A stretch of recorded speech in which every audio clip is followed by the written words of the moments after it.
Hey there, journalists. It is Tuesday, and I'm a day late on the weekly update. But as you guys should know, we're just on that repeat mode still with our Tuesday, Thursday, Sunday routine as we expand our articles and develop our research. So hopefully you kind of could see what you needed to be doing.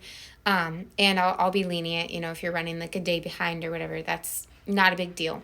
So just a little update from the desk of the editor. I finished reading through source evaluations, and you should have comments in your actual Google document. And for most of you, like an audio recording in Canvas, they work together.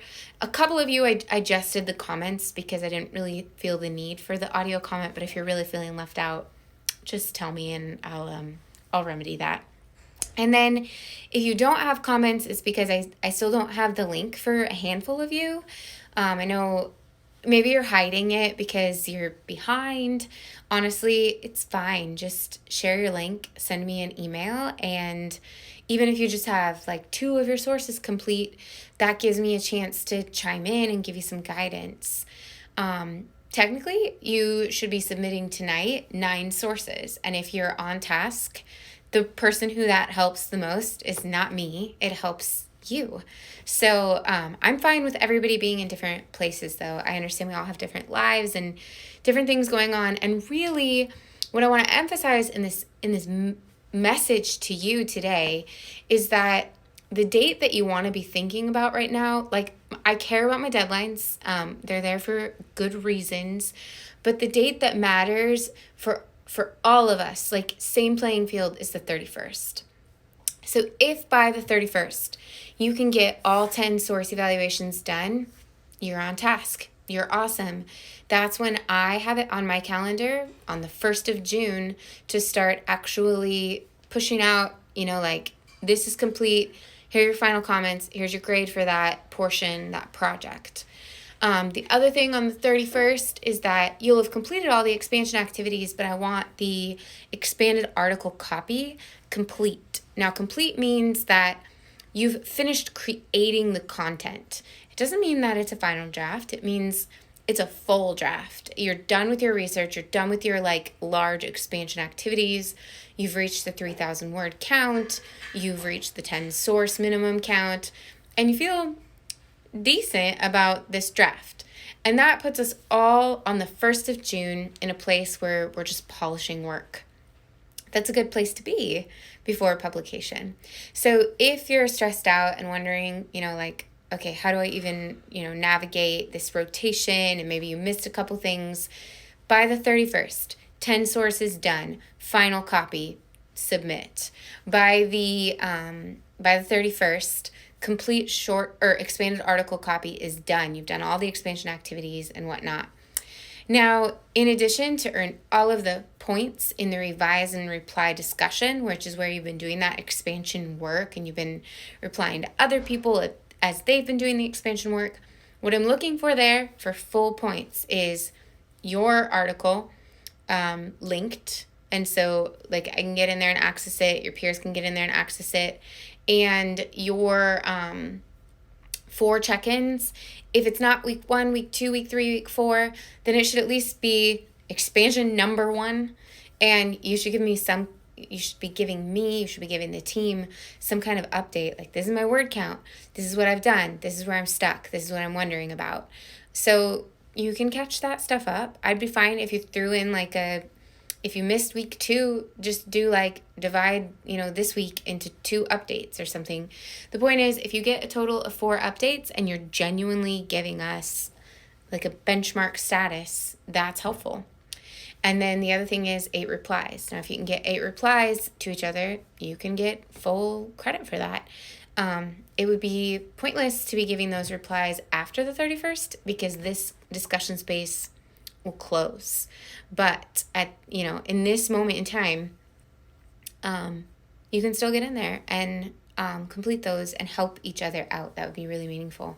Okay, a couple more thoughts about the source evaluations. I left you guys individualized comments, but I just want to emphasize, for the good of the order, for the whole team, so we're all on the same page, that when you're in that source evaluations document, The neon blue underlined phrases and words are direct hyperlinks to the learning resources that pair with the project. So in the flow and design of my class space, of our workspace for our magazine, I gave you those resources, and then I've said, like, apply it to the project. But I know that some of us just navigate things differently. So maybe you skipped that, or maybe you skimmed it. This is a way for you to directly make sure that you're answering and fulfilling the requirements of the project. So check those out if you haven't. And then I know, like, detail, I ended up updating the instructions on that because I found myself repeating myself. So in the detail cell, what I'm looking for is approximately how long and how deep, how how in depth is this source. So you might say things like, this is approximately 5 pages, or it's a single page, or it's, some people have said it's broken out into 7 different sections, and here are the names of the sections. And then depth might be, a shallow source would be, it's a single interview between 2 people, and it's just their dialogue, versus it's a 25-page report with 50 sources listed at the end and various links to additional sources and graphs and charts. That doesn't mean that the short source is invalid. It just means you have to defend it. So you have to say, while this is a shallow source, it's a very valuable source because of what I say in another place about it being a primary source, a first-person account, basically like narrative, and that has its own clout. So sources are going to have different kinds of strengths. You just need to express your rationale for why you're using this source and why you think it's valuable. That leads me to another point I want to emphasize. In the chart, it says describe and defend. This is a defense of your sources, so you should be on the defensive.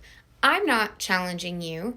I'm prepping us as a magazine, as an entity, as an organization to be challenged by the public. And I've said this to a few of you, but if you're busy writing your next big article for our magazine, you superstar you, and I get some kind of email or call and people are like, we're not so sure about that content that you published in issue number 25, then I can say, you know what, let me pull up the documentation. I can say, yeah, so this is the thing. This resource is this, that, whatnot. And don't underestimate the value of looking into sources that you think you know about. So the CDC, National Geographic, Time Magazine, I don't know, even if you're like, this one's a scholarly journal. Okay, what's its reputation? How long has it been around? Has it won any awards? Does it require journalists to go through a peer review process? What kinds of articles does it publish? Have you checked the Media Bias Fact Checker website, linked from the source evaluation link in the project document? So there's a lot for you to choose from, but the point is, this is a learning space. So if you feel like, oh, there's so much, yeah, because you're all at different points in your learning. So if you access just a little bit of this, you're growing. If you access all of it, you're growing. That's all we're really aiming for here. I just want you guys to elevate your evaluations a little bit. This pays off in the signal phrase, and this is something I've been saying in some of these comments to you guys as well, but I want to, for the good of the order, make sure everyone hears it. Start thinking about signal phrases as glue. So you're laying down glue so that when you then give, you go, according to blah, blah, blah, that's glue. And then you give the information, and you want the information to stick. Some signal phrases are going to cause the information to stick more effectively than others. So if you say, according to so-and-so in their article called, author title isn't going to be, it doesn't have that glue effect unless everybody knows who that author is and the title is just like, I don't know, hilarious, and then we just have this bias toward it. I don't know. But the point here is, when you did the evaluation, when you filled out this document, what impressed you about the source? How did you come to believe that it was trustworthy and credible? Expose those details. It might be that it's best in the signal phrase to include the date the information was published because it's so current. Or maybe it's the place where the journalist earned their degree because it's a very renowned university and a journalist program that has some clout. Maybe it's how long the person has been in the field, or what they specialize in, or they have a PhD in something, or they own a business where they do this work. But really reflect on that and try to integrate that into the signal phrase. And I think that about covers like the big picture stuff that I want to make sure you guys have. My next thing, just so you know, is to move on to another round of comments on your actual articles. So for a very small number of you, you have not yet shared your link in the revise and reply discussion. You want to do that. And for both of these things, the revise and reply discussion, where your article is growing and expanding and you guys are reading each other's, and your research submission where you put your link in and your source evals are there. If you didn't get comments, I think I already said this, but it might just be because you shared the link, but you haven't made it so that lemire@lowercolumbia.edu can view it. You'll know that you fall into this category if you don't have comments from me. So that's how you know. And it's like, I don't know, 25% of you. And I have some emails from like 10% of that number. So I'm speaking to a very small number of you right now, but I want to make sure I reach you. So sorry that everyone else has to get this announcement as well. But the point is, I'm moving away from source evals for the rest of the week. I'm focusing on your revise and reply, your expanded article copies, and chipping away there. So if you want further help with your research, you're going to have to ask me for it directly via email. Chances are I won't be commenting on that again until it's actually due next Tuesday night. So you've got some feedback that should be what you need, and you have this video to provide you with even more support. And if you guys need more, reach out and let me know. All right. I'll reiterate, reach out and let me know. But I hope you guys are having an awesome week. And just remember, even though the expanded article copy needs to be complete by the 31st, there is still another week and a half or two, I can't quite remember without looking at a calendar, where you're going to be spending time polishing. So hang in there. Any progress is progress. Small steps add up. All right, you guys take care.